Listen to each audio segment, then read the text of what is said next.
आवाज आ रही है?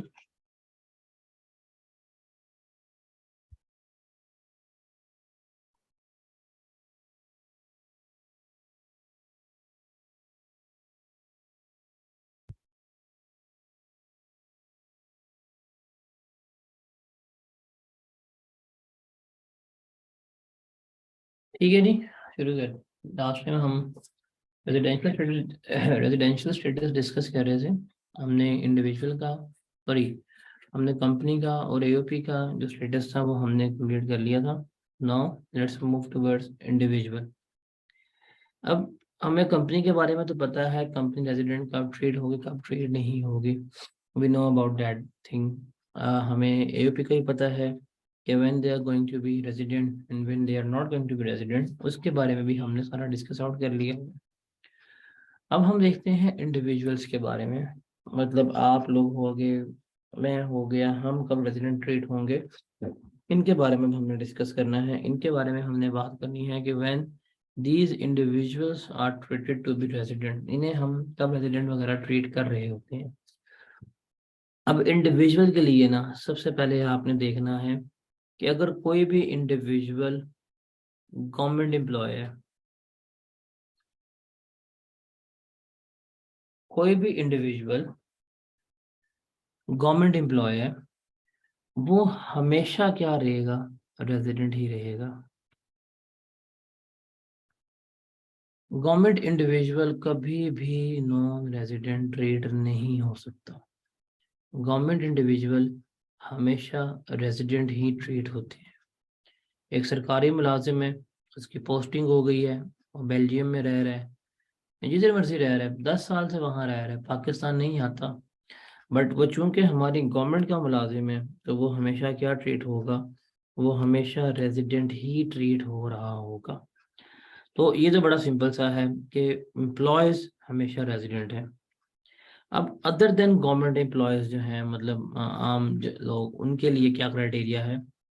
उनके लिए क्राइटेरिया है कि अगर कोई भी पर्सन, सॉरी पर्सन लिख रहा हूँ, अगर कोई भी इंडिविजुअल, अगर उसका एक टैक्स ईयर में जो स्टे है वो 183 डेज या उससे ज्यादा हो जाए, किसी भी एक इंडिविजुअल का किसी भी एक टैक्स ईयर में जो स्टे है वो 183 दिन या उससे ज्यादा हो जाए, तो हम कहेंगे उस टैक्स ईयर के लिए, for that year he shall be resident, हम उसको रेजिडेंट ट्रीट कर रहे होंगे।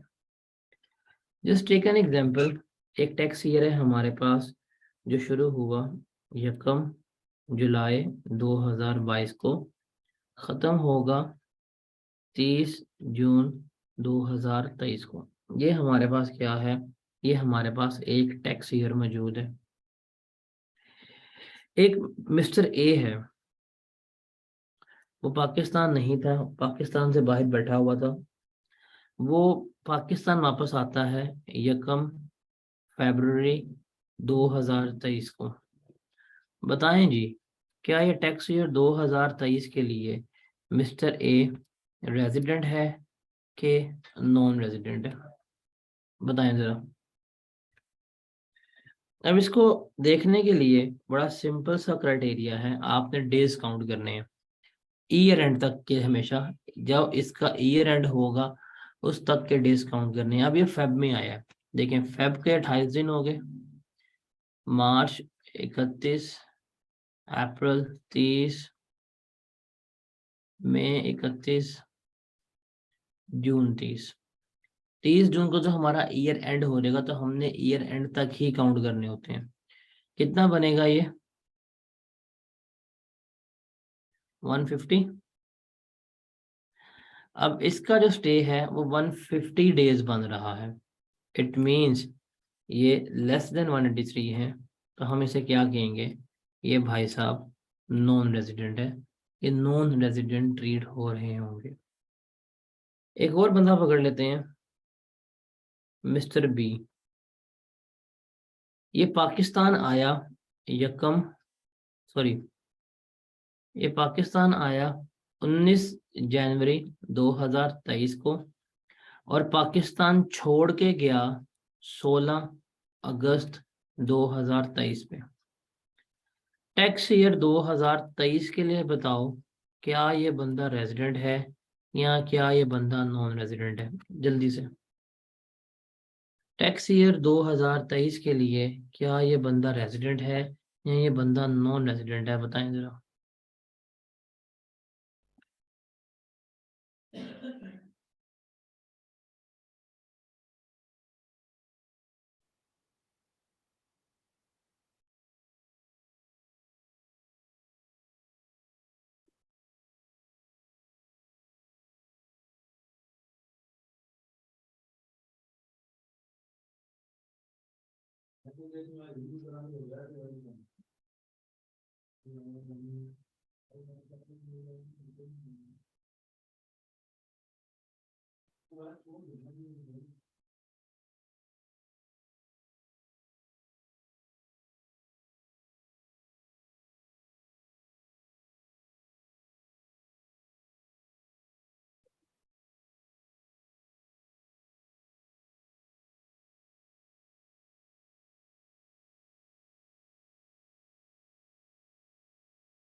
नॉन रेजिडेंट है। कैसे फैसला किया आप लोगों ने कि नॉन रेजिडेंट है?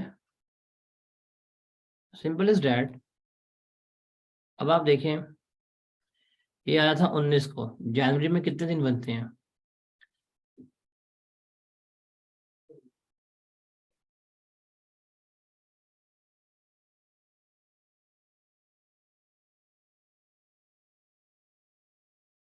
थर्टीन जैन के हो गए, फेब के 28 हो गए, मार्च के 31 हो गए, अप्रैल के 30 हो गए,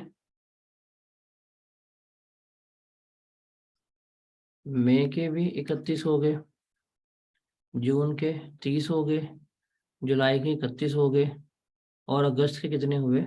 16 को गए। 16 में कितना काउंट बनता है बताइएगा?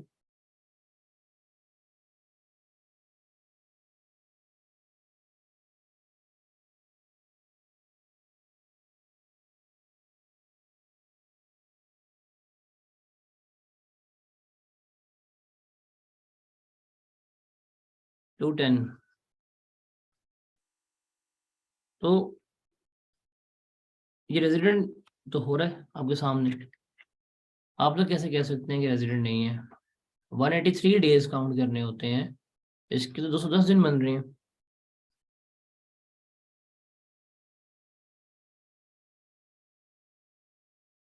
अब यहाँ पे क्लियरली लिखा हुआ है टैक्स ईयर 2023।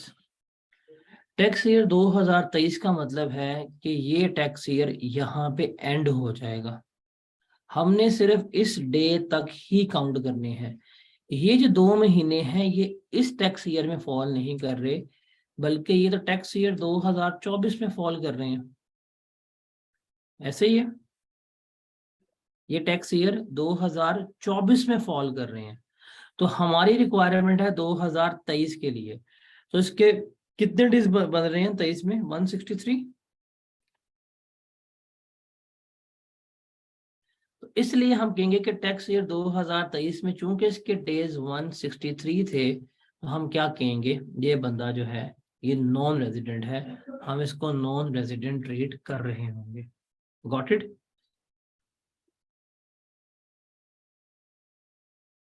मिस्टर सी, ये आए हैं पाकिस्तान 15 नवंबर 22 को, और ये पाकिस्तान छोड़ के जा रहे हैं 15 नवंबर 23 को। बताएं ये रेजिडेंट है और नॉन रेजिडेंट है कि नहीं? जल्दी से बताएं मिस्टर सी के बारे में, क्या ये रेजिडेंट है या नहीं रेजिडेंट?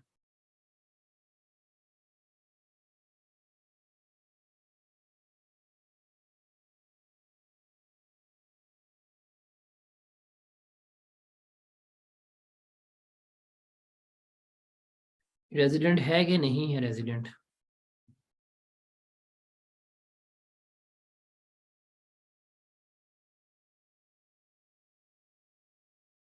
अब ये रेजिडेंट है कि नहीं है रेजिडेंट, उसका फैसला हमने करना है। अब मैं अगर इसकी ये टाइम ड्यूरेशन देखूँ ना, ये वाली टाइम ड्यूरेशन, इसमें दो टैक्स ईयर आ रहे हैं। एक टैक्स ईयर 2023 आ रहा है और एक टैक्स ईयर मेरे पास आ रहा है 2024। ये दो टैक्स ईयर आ रहे हैं। अगर मैं टैक्स ईयर 2023 की बात करूं, नवंबर, दिसंबर, जनवरी, फरवरी, मार्च, अप्रैल, मई, जून, ये इसके डेज बन रहे हैं टैक्स ईयर 2023 के लिए। नवंबर के 16, दिसंबर के 31, जनवरी के 31, फरवरी के 28, मार्च 31, अप्रैल 30, मई 31, जून 30। इन सबको सम करेंगे, कितने बनेंगे? 197 या 196 जो भी हैं वो बन रहे होंगे।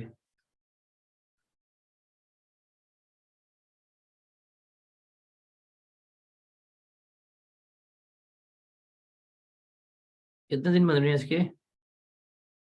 30 जून तक 226। तो हम क्या कह देंगे कि टैक्स ईयर 2023 में चूंकि इसका स्टे जो है था वो 183 डेज से ज्यादा था, इसलिए हम क्या कहेंगे, हम कहेंगे ये टैक्स ईयर 2023 में रेजिडेंट है। ठीक है, अब हम चलते हैं टैक्स ईयर 2024 में, क्योंकि 2024 में भी फॉल कर रहा है। अब जुलाई, अगस्त, सितंबर, अक्टूबर, नवंबर, क्योंकि टैक्स ईयर खत्म हो गया, अगले टैक्स ईयर में भी ये हमारे मुल्क में था। तो टैक्स ईयर 2024 के लिए हमने देखना है ये रेजिडेंट है या नहीं है। तो जुलाई के 31 दिन रहा, अगस्त के भी 31 दिन रहा, सितंबर के 30 दिन रहा, अक्टूबर के 31 दिन रहा और नवंबर के 15 डेज रहा। कितना काउंट बनता है इसका बताइएगा?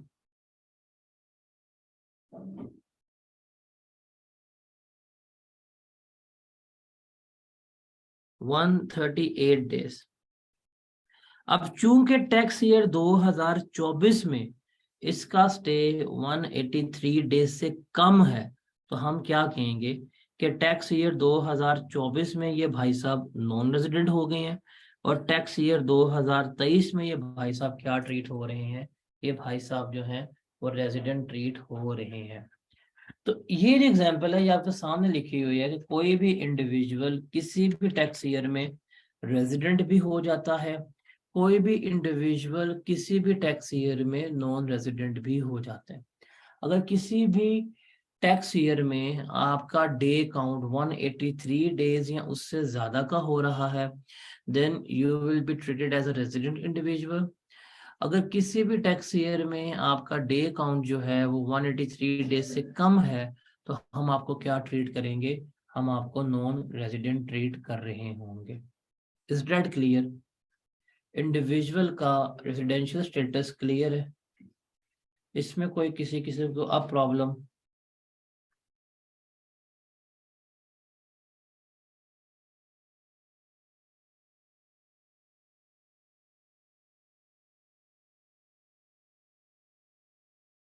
कोई प्रॉब्लम, कोई सवाल किसी किस्म का है? Let me know.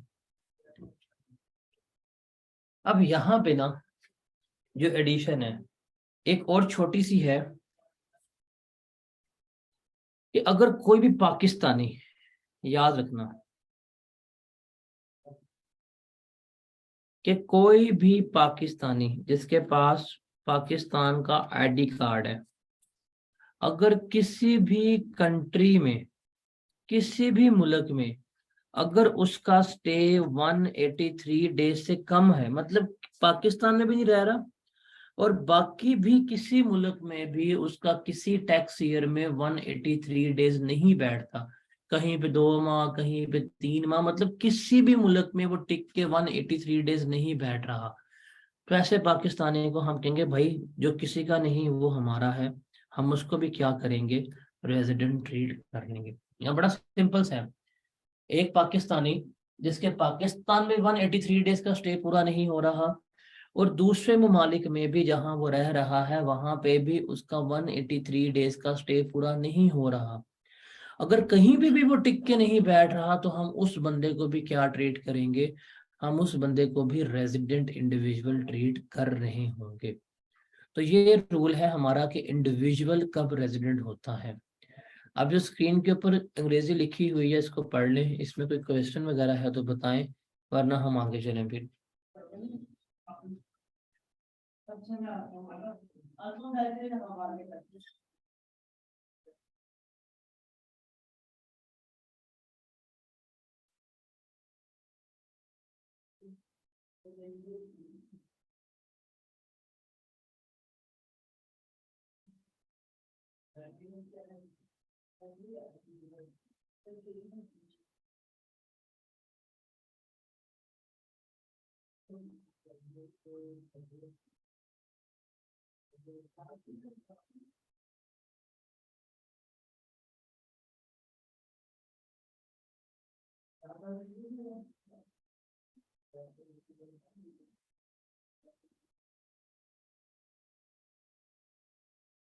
आप लेटे, मेरा कसूर नहीं है, और रिकॉर्डिंग जाके देखिएगा बाद में।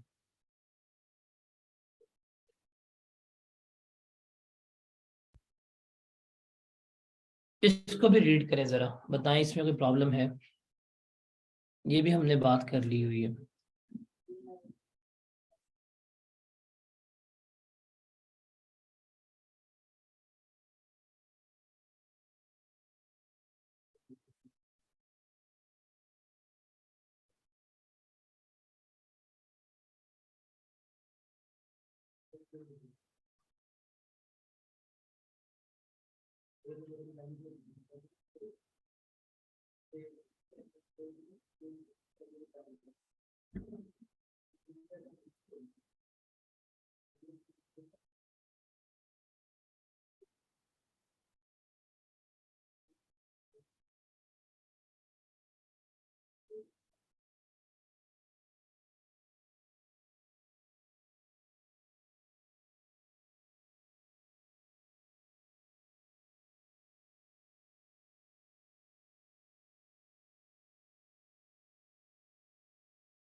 इस सब तो क्लियर है, आगे चलें।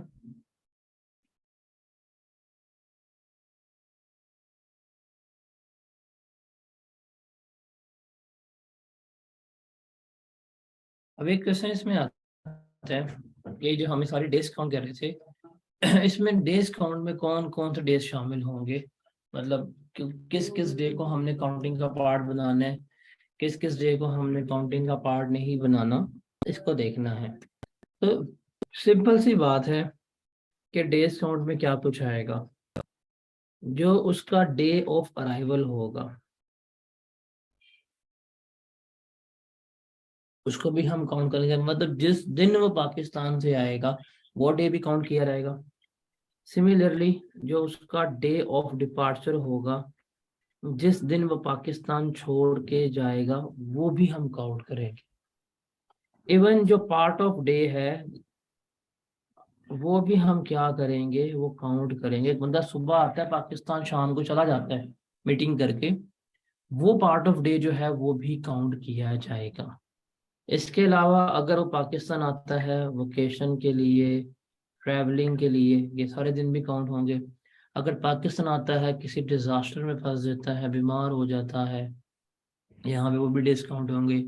पाकिस्तान आता है बिजनेस एक्टिविटीज की डील्स कर रहा है, पाकिस्तान में फिर रहा है, कभी कश्मीर चला जाता है, कभी कहीं जा रहा है, बट पाकिस्तान में है, ट्रैवलिंग कर रहा है, फेस्टिवल सेलिब्रेट कर रहा है ईद वगैरह पे, यहाँ पे वो भी दिन काउंट होंगे। बस एक दिन काउंट नहीं होगा जिसकी एक्सेप्शन है हमारे पास, वो है डे इन ट्रांजिट।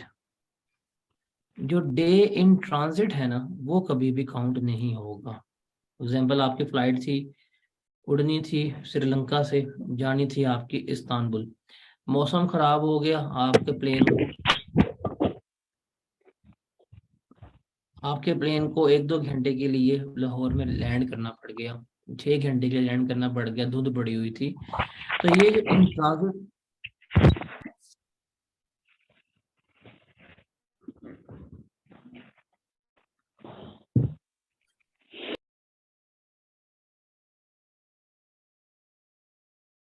ये जो इन ट्रांजिट होगा ना, जो आपको टेम्परेरी तौर पे स्टे करना पड़ गया है, ये डे कभी भी काउंट नहीं होगा, ये हमारी कैलकुलेशन में नहीं आएगा। इसके अलावा तमाम डेज जो हैं वो हमारी कैलकुलेशन का पार्ट बन रहे होंगे। अभी इसको रीड कर लें कि कौन कौन से डेज आएंगे, कौन कौन से नहीं आएंगे। इसको रीड करके बताएं इसमें कोई मसला है कि नहीं है, फिर हम आगे चलें।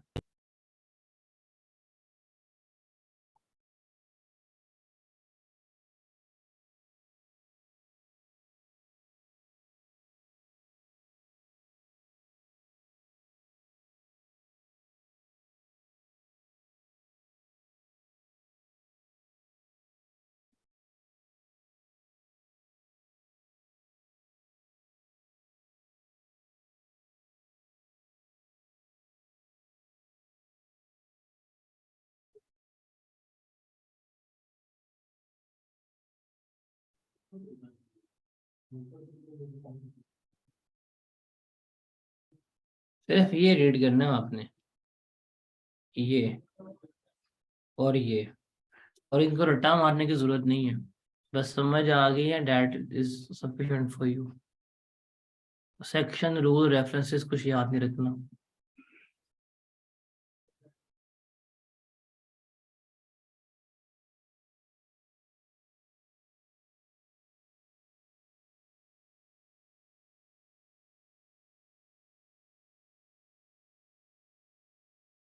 अब क्लियर है कि डेज काउंटिंग में क्या कुछ आना है, क्या कुछ नहीं आना, कौन कौन से डेज इसका पार्ट बनेंगे, कौन कौन से इसका डेज पार्ट नहीं बनेंगे। 183 डेज काउंट जब करने हैं हमने, कौन कौन से इसमें आएंगे, कौन कौन से इसमें नहीं आएंगे, सब कुछ क्लियर है।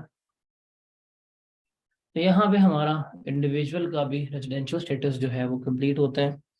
नाउ हमें लग गया पता कि इंडिविजुअल हो, कंपनी हो, एओपी हो, गवर्नमेंट हो, वो कब रेजिडेंट होंगे, कब रेजिडेंट नहीं होंगे। इनके बारे में हमने हर चीज़ जो है वो यहाँ पे डिस्कस कर ली है, हर चीज़ जो है वो हमें पता चल गई है। तो इन शॉर्ट हमें लग गया पता कि जो बंदा रेजिडेंट है, यहाँ पे पढ़ा हुआ था कि जो बंदा रेजिडेंट है उसकी फॉरेन इनकम जो है वो टैक्सेबल है।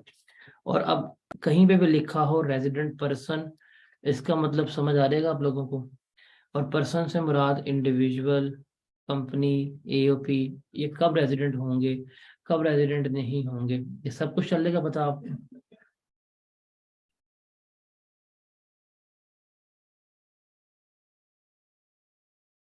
क्लियर है ये सारा कुछ।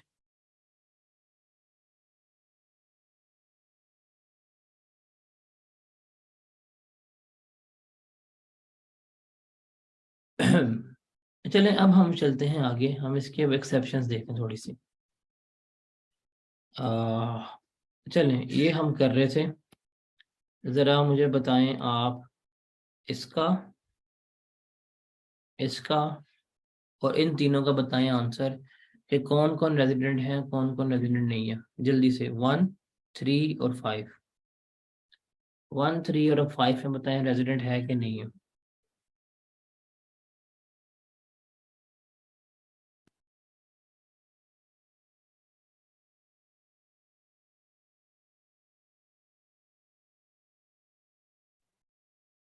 वन रेजिडेंट है, क्यों? बिकॉज वो गवर्नमेंट एम्प्लॉय है, मिनिस्ट्री ऑफ टूरिज्म में काम कर रहा है। तो सरकारी मुलाजमिन के लिए तो 183 डेज के बारे में सोचना भी नहीं है हमने। हमने सिंपल पकड़ना है, हमने कहना भाई सरकारी मुलाजम है जी, पैन सरकारी मुलाजम है, रेजिडेंट। चुप करके हम क्या कह देंगे, इसको रेजिडेंट डिक्लेयर कर देंगे।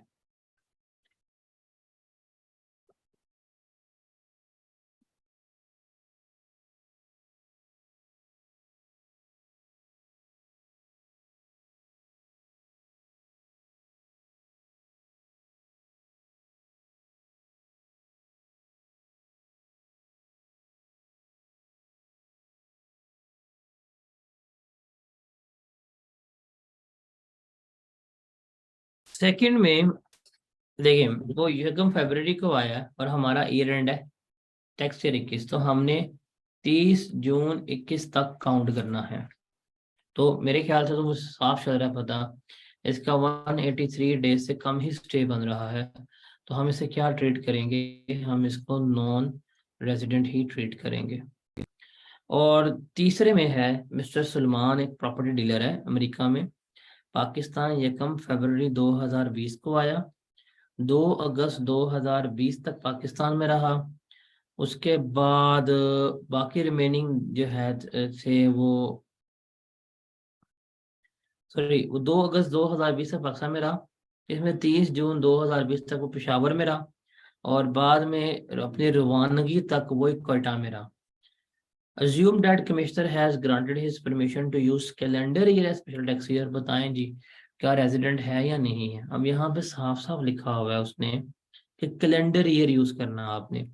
अब कैलेंडर ईयर शुरू होगा 1 जनवरी 2020 को, खत्म होगा 31/12/2020 को। इसमें हमने बताना है, ये लाइन उसने लिखी हुई है कि हम उसको बता रहे हैं स्पेशल टैक्स ईयर के पर्सपेक्टिव से।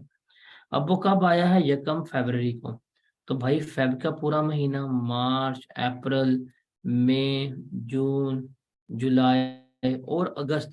अगस्त में 2 गया है तो अगस्त के भी 2 दिन काउंट होंगे, तो 1, 2, 3, 4, 5, 6। मेरे ख्याल से ये 183 डेज बन रहे हैं। तो इसलिए हम इसे क्या ट्रीट करेंगे, हम इसको रेजिडेंट ट्रीट कर रहे होंगे। सवाल ध्यान से पढ़ा करें, यहाँ पे उसने लिखा गया हुआ था, उसने क्लियरली मेंशन किया हुआ था कि स्पेशल टैक्स ईयर है, कैलेंडर ईयर इस्तेमाल करें। तो इसको हम रेजिडेंट ट्रीट करेंगे, ये रेजिडेंट ट्रीट हो रहा है। Got it?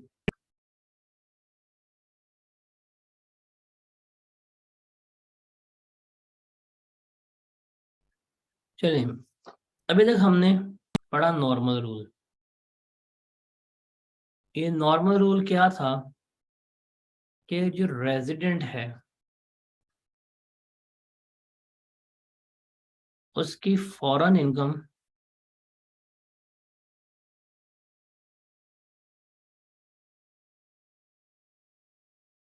टैक्सेबल है पाकिस्तान में। यही हमने पढ़ा नॉर्मल रूल। और जो पाकिस्तानी इनकम है वो क्या होती है,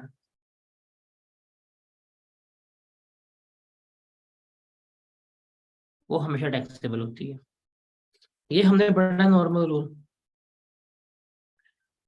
अब ये जो रूल है, ये हम नॉर्मल रूल पढ़ के आए हैं। हमने रेजिडेंशियल स्टेटस देखा, किस तरह से हम रेजिडेंशियल स्टेटस जो है वो डिटरमिन करेंगे, ये हमने देखा, ये सब कुछ हमने देख लिया। अब हमें पता है कि अगर कोई भी रेजिडेंट इंडिविजुअल होगा, उसकी नॉर्मल इनकम, फॉरेन इनकम जो है वो क्या होगी, पाकिस्तान में टैक्सेबल होगी। उसने जो बाहर पैसा कमाएगा उसको पाकिस्तान में उसके ऊपर क्या करना पड़ेगा, टैक्स देना पड़ेगा।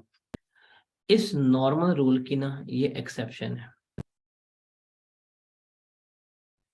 ये जो नॉर्मल रूल है हमारा कि एक रेजिडेंट की पाकिस्तान से बाहर जितनी भी इनकम है वो टैक्सेबल है, इस रूल की ये एक्सेप्शन है।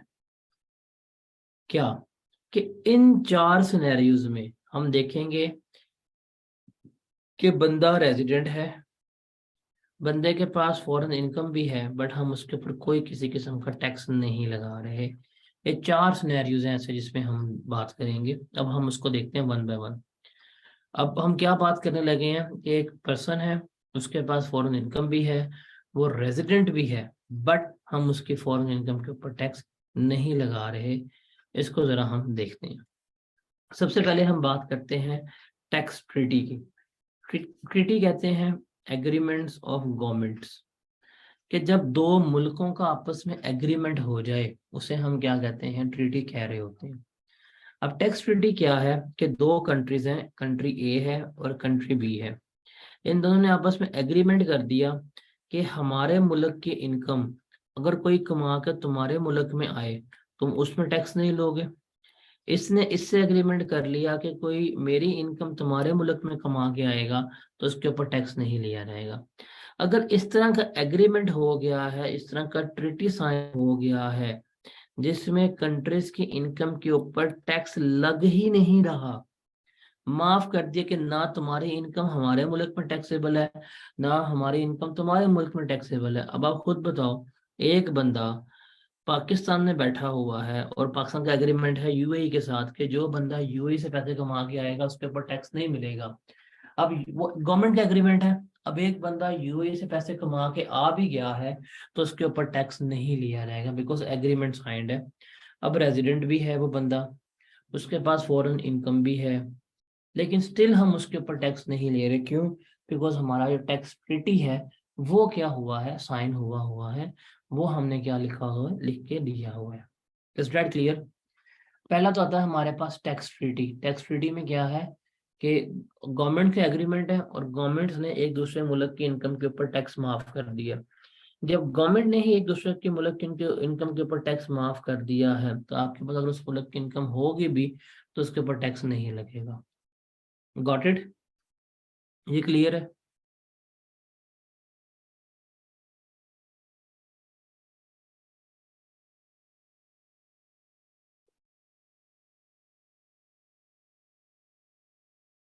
उसके बाद है फॉरेन सोर्स सैलरी। देखिए सैलरी जो होती है ना, ये मजदूर लोग कमा रहे होते हैं, जो पेशावर लोग होते हैं ना, मजदूर, लोअर इनकम पीपल, वो कमा रहे होते हैं। तो इसलिए अगर कोई बंदा फॉरेन सोर्स सैलरी कमा रहा है, पाकिस्तान से बाहर मुलाजमत कर रहा है और यहाँ पे आता है, पैसे लेके आ रहा है या घर वालों को पैसे भेज रहा है, तो उसकी फॉरेन सोर्स सैलरी जो है वो भी एग्जेम्प्ट है, उसके ऊपर कोई टैक्स नहीं होगा। बट उसके लिए कंडीशंस हैं, कुछ कंडीशंस जो हैं वो फुलफिल करनी पड़ेंगी। अगर वो कंडीशंस फुलफिल हो जाए तो फिर उसकी फॉरेन सोर्स सैलरी जो है वो एग्जेम्प्ट होती है। क्या? नंबर 1 के जो उसने फॉरेन सोर्स सैलरी कमाई है, जिस मुल्क से भी पैसे कमाए हैं, उसने उसके ऊपर फॉरेन इनकम के ऊपर टैक्स दे दिया। कि जो रेजिडेंट इंडिविजुअल को फॉरेन सोर्स सैलरी मिली है वो उस वक्त एग्जेम्प्ट होगी जब उसने फॉरेन इनकम के ऊपर टैक्स जो है वो कटवा दिया हुआ है। आप जर्मनी में काम करते हैं, जर्मनी से काम करके आए हैं, सैलरी लेके आए हैं, अगर आपकी उस सैलरी पर टैक्स कट के मिली है, आप पाकिस्तान लेके आएंगे, आपकी उस सैलरी के ऊपर पाकिस्तान में टैक्स नहीं होगा। और अगर आपका उस इनकम के ऊपर अभी टैक्स नहीं भी कटा और आप कहते हैं कि आप टैक्स पे कर देंगे, तो फिर भी क्या होगी, आपकी फॉरेन सोर्स सैलरी एग्जेम्प्ट रहेगी, उसके ऊपर टैक्स नहीं लिया जाएगा। नंबर 1। और अगर कोई पाकिस्तान का शहरी ऐसा है, कोई पाकिस्तानी सिटीजन है, अगर वो टैक्स ईयर के दौरान वो पाकिस्तान में बैठा हुआ है, उसको फॉरेन सोर्स सैलरी पाकिस्तान में मिल रही है, और वो अगर पाकिस्तान छोड़ के चला जाए और जो ईयर एंड है मतलब 30 जून है, अगर वो 30 जून को पाकिस्तान में मौजूद ना हो तो इस टैक्स ईयर के लिए भी उसकी फॉरेन सोर्स सैलरी जो है वो एग्जेम्प्ट हो जाएगी, उसके ऊपर टैक्स नहीं लगेगा। अब देखें हमारे पास सैलरी है, सैलरी है फॉरेन सोर्स, फॉरेन इनकम है, जिस बंदे की है वो रेजिडेंट है, वो तमाम क्राइटेरिया पूरा कर रहा है, बट हमने कहा कि हम इसके ऊपर टैक्स नहीं लेंगे, ये तुम्हारी फॉरेन सोर्स सैलरी जो है वो एग्जेम्प्ट रहेगी, उसके ऊपर कोई किसी किस्म का टैक्स चार्ज नहीं होगा। ये क्लियर है?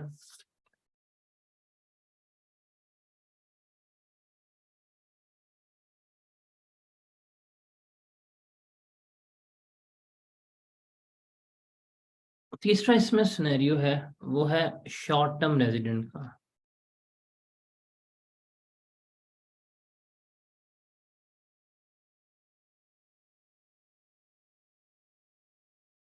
शॉर्ट टर्म रेजिडेंट की बेस्ट एग्जांपल आप ले लें अपनी पाकिस्तान क्रिकेट टीम का फॉरेन कोच।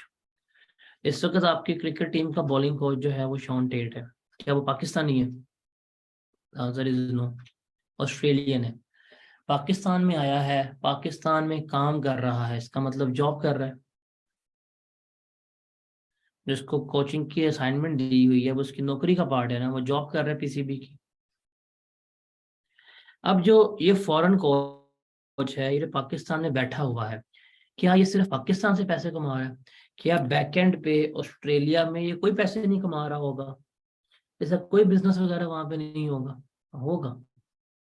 अब ये लोग हैं हमारे शॉर्ट टर्म रेजिडेंट। अब शॉन टेट जो है या कोई भी फॉरेन कोच है, ये पाकिस्तान में पूरा पूरा साल बैठे रहते हैं, 2-2 साल बैठे रहते हैं, और उस दौरान ये पाकिस्तान से इनकम कमा रहे हैं, सैलरी कमा रहे हैं, उसके ऊपर टैक्स पे करेंगे। लेकिन बैकएंड पे ये फॉरेन इनकम भी कमा रहे होते हैं, अपने ममालिक में जो इन्वेस्टमेंट वगैरह की होती है, बिजनेस वगैरह की होती है, वो भी इनको हासिल हो रही होती है। वो जो फॉरेन इनकम है वो एग्जेम्प्ट है, उसके ऊपर टैक्स नहीं लगेगा। क्यों? वो तब जब ये कंडीशन सेटिस्फाई हो जाए। वो कंडीशंस क्या हैं कि अगर कोई इंडिविजुअल, रिमेंबर ये इंडिविजुअल के लिए है, फॉरेन सोर्स सैलरी भी इंडिविजुअल के लिए थी, ये भी इंडिविजुअल के लिए है। अगर कोई भी इंडिविजुअल पाकिस्तान में आता है, पाकिस्तान में आता है, और वो सिर्फ और सिर्फ किस गर्ज से आता है कि वो यहाँ पे आके एम्प्लॉयमेंटशिप में आएगा, पाकिस्तान आके जॉब करेगा, पाकिस्तान नौकरी करने आया है, और उसका पाकिस्तान में स्टे जो है वो 3 साल से ज्यादा नहीं होगा, मैक्सिमम 3 साल ही रुकेगा। पाकिस्तान आया, कॉन्ट्रैक्ट बेस्ड जॉब पकड़ी, 3 साल तक पाकिस्तान में रहेगा और पाकिस्तान में सिर्फ जॉब करेगा।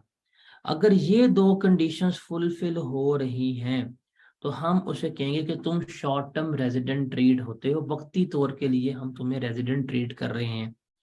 अगर वक्ती तौर के ऊपर अगर उसको हम रेजिडेंट ट्रीट करेंगे तो हम कह देंगे इस दौरान अगर तुम 3 साल पाकिस्तान में बैठे हुए हो, अगर इस दौरान तुमने कोई भी फॉरेन इनकम कमाई तो हम उसको एग्जेम्प्ट कर देंगे, हम उसके ऊपर टैक्स नहीं लगाएंगे। कब? किस कंडीशन में? नंबर वन, कि कोई किसी किस्म की फॉरेन इनकम पाकिस्तान में रिसीव नहीं होनी चाहिए।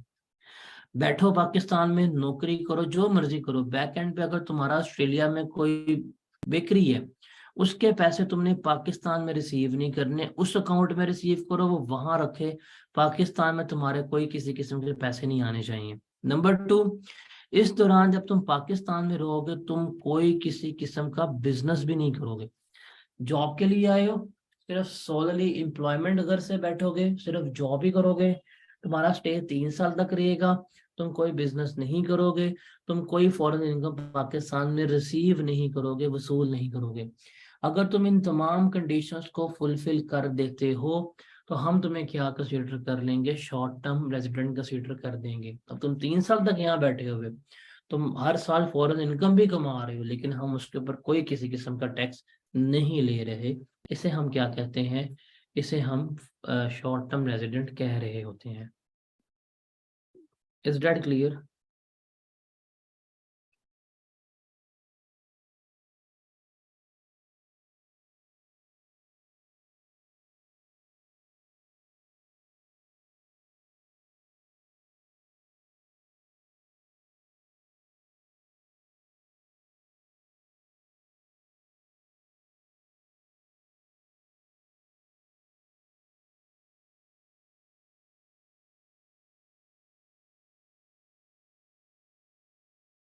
3 टैक्स ईयर्स की बात हो रही है यहाँ पे।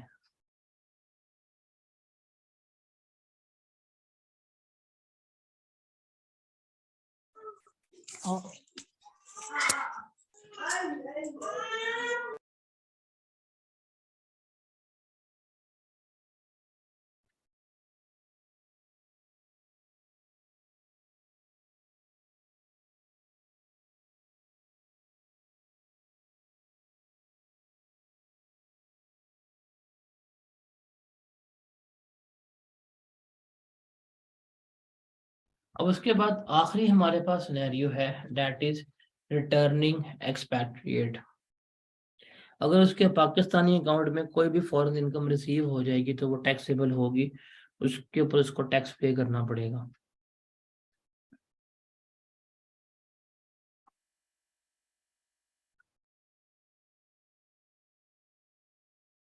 रिटर्निंग एक्सपैट्रिएट्स क्या होते हैं, इनको जरा हम देखते हैं। एक्सपैट्रिएट्स वो लोग जो पाकिस्तान, जो अपना नेटिव कंट्री छोड़ के चले जाते हैं, परमानेंटली मूव कर जाते हैं, जैसे पाकिस्तान में पैदा हुए छोड़ के चले गए हो कनाडा के लिए, तो वो एक्सपैट्रिएट हो। रिटर्निंग एक्सपैट्रिएट जिनको एंड पे वतन की मोहब्बत खींच लाती है, वो रिटर्निंग एक्सपैट्रिएट्स कहला रहे होते हैं। इन रिटर्निंग एक्सपैट्स को भी हम क्या करते हैं, हम बेनिफिट देते हैं, हम इनकी फॉरेन इनकम जो है वो माफ कर देते हैं। अब रिटर्निंग एक्सपैट्रिएट होता कौन है? नंबर 1, ये भी सिर्फ और सिर्फ इंडिविजुअल के लिए है। कौन सा इंडिविजुअल रिटर्निंग एक्सपैट्रिएट कहलाता है? ऐसा बंदा जो पाकिस्तान छोड़ के जा चुका हुआ है और लास्ट 4 प्रीसीडिंग ईयर्स में, जो पिछले 4 साल थे, उसमें वो पाकिस्तान का नॉन रेजिडेंट था। फॉर एग्जांपल मैं टैक्स ईयर 2022 के पर्सपेक्टिव से बात करता हूँ। एक बंदा टैक्स ईयर 2022 में पाकिस्तान आ गया, कनाडा में रहता था, सब कुछ छोड़ छाड़ के पाकिस्तान में वापस आ गया बिकॉज पाकिस्तानी था। अब ये पाकिस्तान आया होगा तो जाहिर सी बात है अपनी फॉरेन इनकम भी लेके आया होगा। अब इसकी इस फॉरेन इनकम के ऊपर टैक्स लगना चाहिए या नहीं लगना चाहिए, उसका कैसे फैसला होगा? हम देखेंगे क्या ये रिटर्निंग एक्सपैट्रिएट है या नहीं है।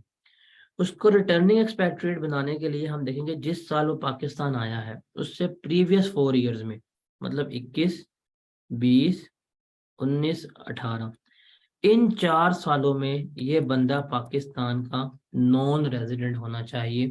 प्रीवियस प्रीसीडिंग 4 ईयर्स में वो पाकिस्तान का कभी भी रेजिडेंट नहीं हुआ था। अब जिस साल पाकिस्तान आ गया, पक्का पक्का छोड़ के पाकिस्तान आ गया और अपने साथ फॉरेन इनकम भी ले आया। अब रिमेंबर, याद रखिएगा, जिस साल पाकिस्तान आया 2022, अगर इस रेजिडेंट हो गया तो ये वाला साल, और इससे अगला एक साल 2023, इन 2 सालों में अगर उसने कोई भी फॉरेन इनकम रिसीव की तो वो एग्जेम्प्ट होगी, उसके ऊपर कोई किसी किस्म का टैक्स नहीं लग रहा होगा। तो कोई भी इंडिविजुअल जो पाकिस्तान में नहीं था, पाकिस्तान छोड़ के जा चुका हुआ था, अब वो परमानेंटली पाकिस्तान आ गया, जिस साल पाकिस्तान आया और रेजिडेंट हो गया, उससे पिछले साल वो 4 सालों में नॉन रेजिडेंट नहीं होना चाहिए, नंबर 1। और जिस साल पाकिस्तान में आया उस साल, मतलब जिस साल रेजिडेंट हो गया पाकिस्तान में, वो वाला साल, और उससे अगला एक साल अगर उसने कोई भी इनकम रिसीव की, कोई भी इसको फॉरेन इनकम वगैरह मिली, वो उसकी इनकम क्या होगी, एग्जेम्प्ट होगी, उसके ऊपर कोई किसी किस्म का टैक्स चार्ज नहीं होगा। तो अब यहाँ भी देखा जाए, ये बंदा 2022 में और 2023 में 2 साल रेजिडेंट रहा, इसको फॉरेन इनकम भी मिली है, लेकिन हमने इसकी फॉरेन इनकम जो है माफ कर दी है, उसके ऊपर कोई किसी किस्म का टैक्स चार्ज नहीं किया। तो ये भी एक्सेप्शन है नॉर्मल रूल की कि फॉरेन इनकम हमेशा टैक्सेबल होती है।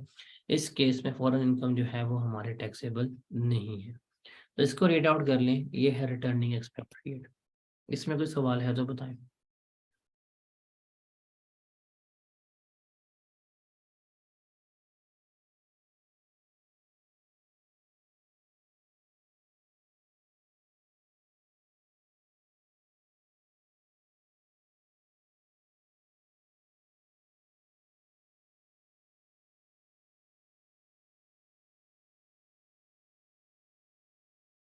तो ये जो हमने पढ़ा था, हमारा नॉर्मल रूल क्या था कि हमारी फॉरेन इनकम हमेशा टैक्सेबल होती है।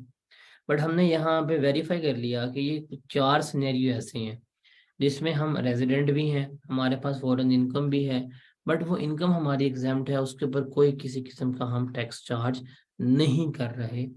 तो ये हमारा कहलाता है स्कोप ऑफ इनकम। ये जो कंसेप्ट पड़ा है इसका नाम है स्कोप ऑफ इनकम, कि कौन कौन सी इनकम जो है वो इस स्कोप में आएगी जिसके ऊपर टैक्स लगना है, जिसके ऊपर टैक्स नहीं लगना।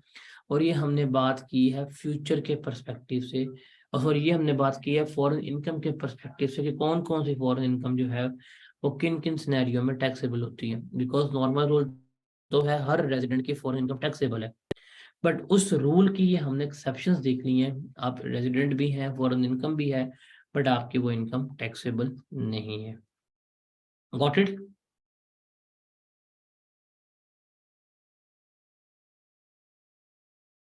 यहाँ पे चैप्टर हमारा ये एंड हो जाता है। ये हमने जो इसमें से चीजें डिस्कस की हैं, आई कैप के स्टडी टेक्स्ट में से चैप्टर नंबर 4 का हमने कुछ एरिया डिस्कस किया है। कुछ नहीं तो आप कह सकते हैं कुछ 60% chapter number 70% chapter number 4 discuss किया है। चैप्टर नंबर 11 और चैप्टर नंबर 13 हाफ ये हमारा हो गया।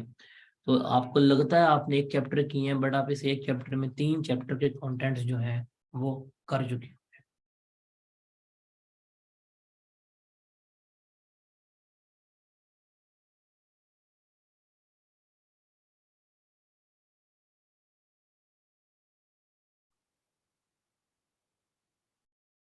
तो यहाँ पे आपको अगर लग रहा है कि हमने भी एक चैप्टर ही कंप्लीट किया है, but that is not the case. हम 3 चैप्टर्स का कंटेंट खत्म कर चुके होंगे, जिसमें चैप्टर नंबर 13 का सिर्फ एक सेक्शन रह गया। अगर हम वो भी कर लें तो चैप्टर नंबर 13 भी हमारा कंप्लीट हो गया। तो एक चैप्टर में आपको फील भी नहीं होने दिया कि हमने 3 चैप्टर्स का कंटेंट जो है वो बड़ा इजीली कवर कर दिया है।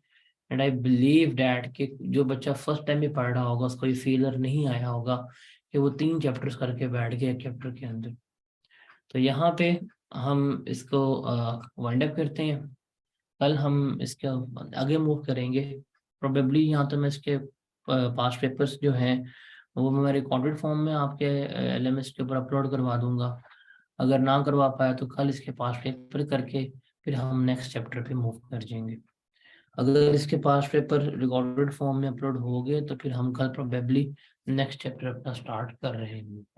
ठीक है? कोई सवाल वगैरह है तो पूछ लें, अगर नहीं है तो फिर हम वाइंड अप करते हैं। नोट शेयर कर दूंगा अभी।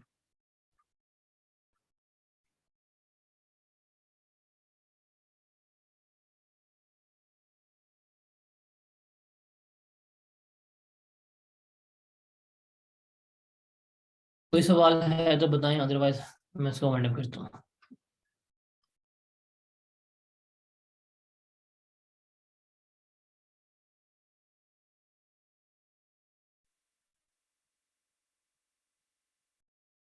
जो इन ट्रांजिट होता है वो डे भी काउंट नहीं होता। आपकी फ्लाइट थी किसी और मुल्क की, मौसम खराब हो गया या आपको टेम्परेरी तौर पर स्टे करना पड़ गया, वो इन ट्रांजिट था, तो वो डेज काउंट का कभी पार्ट नहीं बनेगा।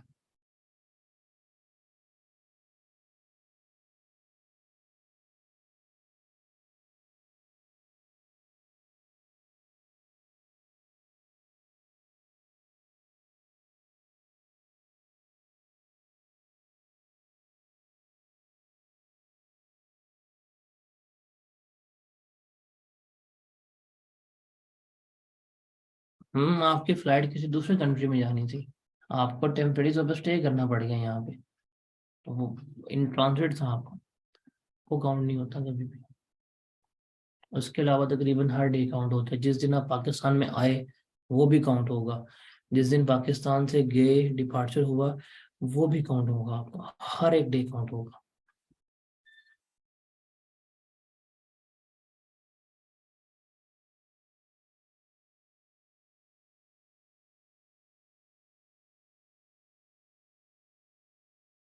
ठीक है, मिलते हैं चला कल। अल्लाह हाफिज।